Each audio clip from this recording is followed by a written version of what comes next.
tayo po ay ang ating pong salita o ang ating pong pagkain na pagsasalo-saluhan ngayon ay mababasa po natin sa John 2 verse 13 to 16. Ating pong basahin kung ano ang nasusulat.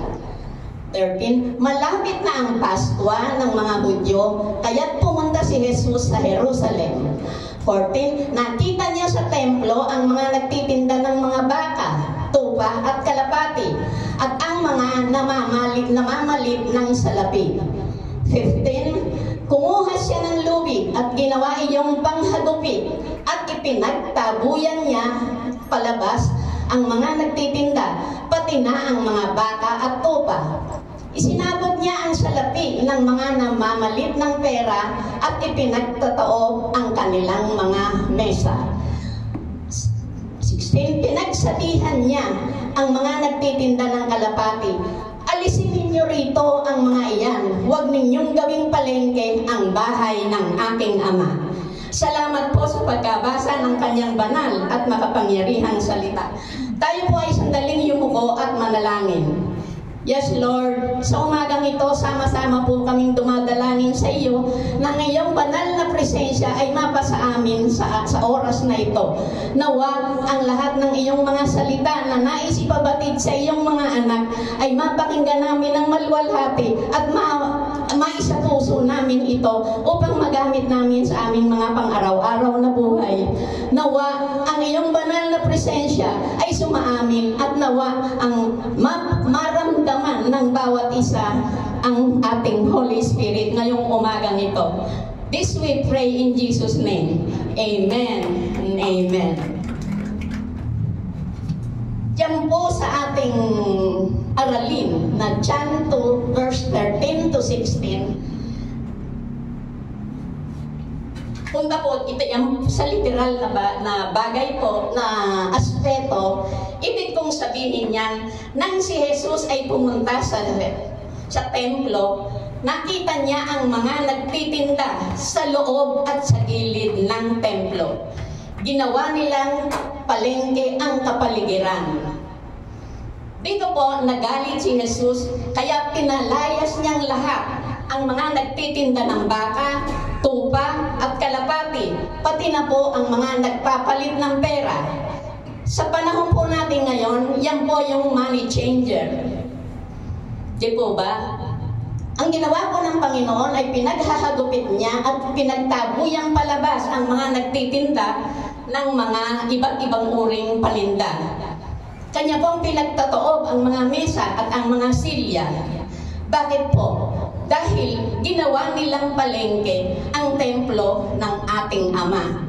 Which is, hindi po dapat na wala pong respetong nangyari. Kaya ginawa po nilang negosyohan ang paligid ng templo. Ano po ba ang templong binabanggit dyan? Ang templo po ay bahay ng tahanan ng ating Panginoon. Ito po ay isang sagradong lugar at ito po ay kailangan bigyan natin ng sapat na respeto. Ang bahay po ng Diyos ay panalanginan. Panalanginan.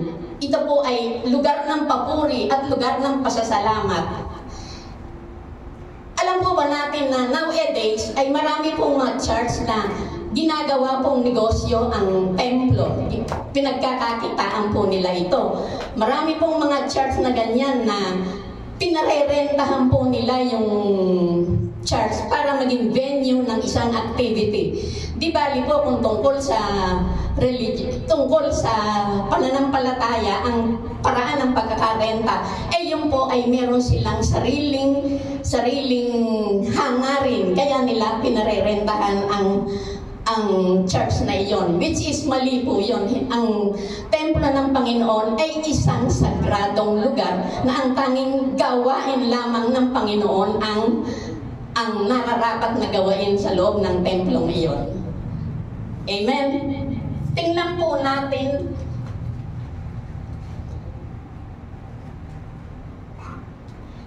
natin kung ano ang sinasabi sa 1 Corinthians 3:16-17. Nasusulat po, Hindi ba ninyo alam na kayo'y templo ng Diyos at naninirahan sa inyo ang kanyang espiritu? Paparusahan ng Diyos ang sino mang magwasak ng templo niya, sapagkat banal ang templo ng Diyos at kayo ang templong iyon. Yung una po ay sa literal aspect. Ngayon naman po, puntahan natin yung 1 Corinthians 3:16-17 sa spiritual na aspeto. Ibig pong sabihin,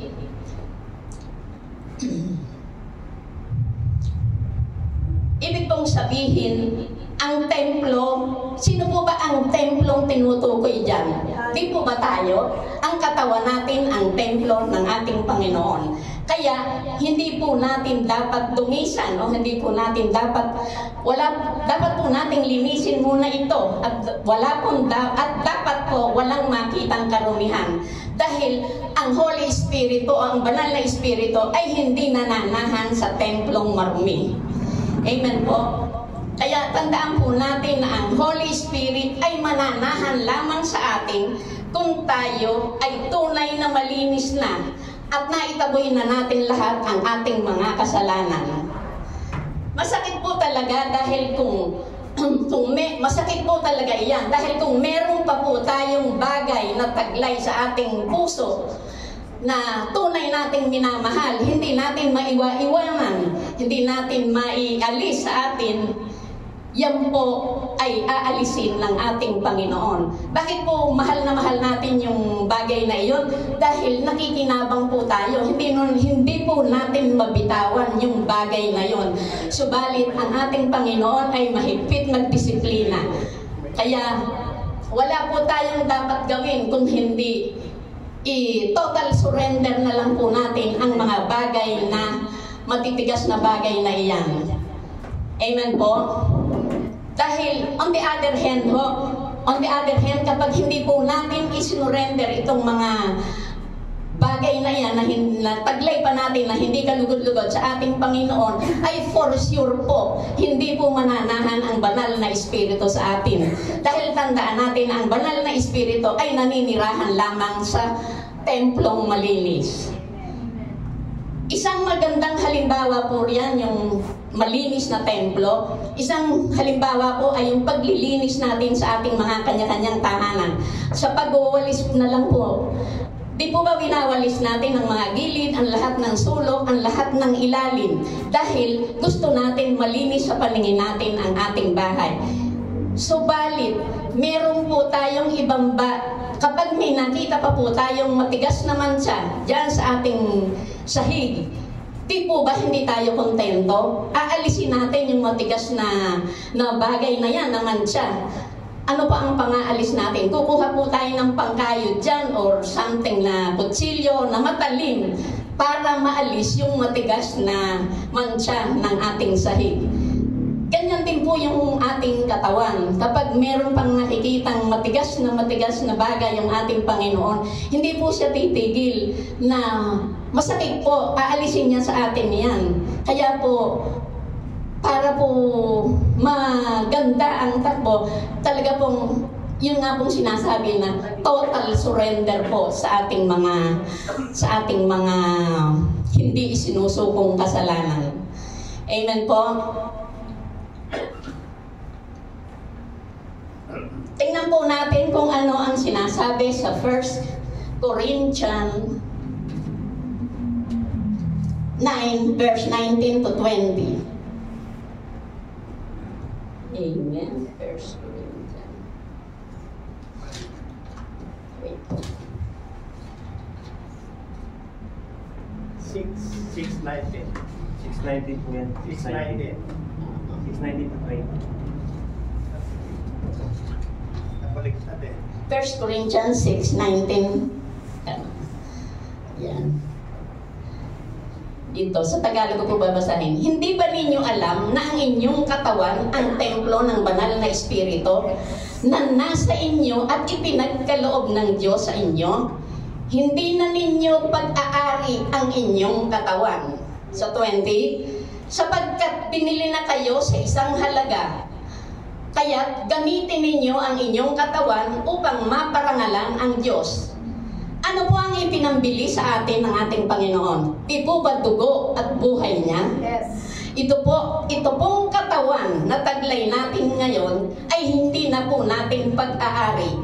Binili na tayo sa walang katumbas na halaga. Yun nga po ang buhay at dugo ng ating Panginoong Hesukristo ang ipinambayad sa atin. Kaya wala na tayong karapatan sa katawan na ito. Tanging ang Diyos lamang ang Diyos lamang ang gagawa ng plano sa ating buhay. Siya po ang masusunod sa lahat ng gusto niya sa atin. All we need to do is surrender totally so that the Holy Spirit may dwell with us forever. Dito po sa 1 Corinthians 16 verse 19 to 20, meron pong isang magandang halimbawa rito. Ano po yun?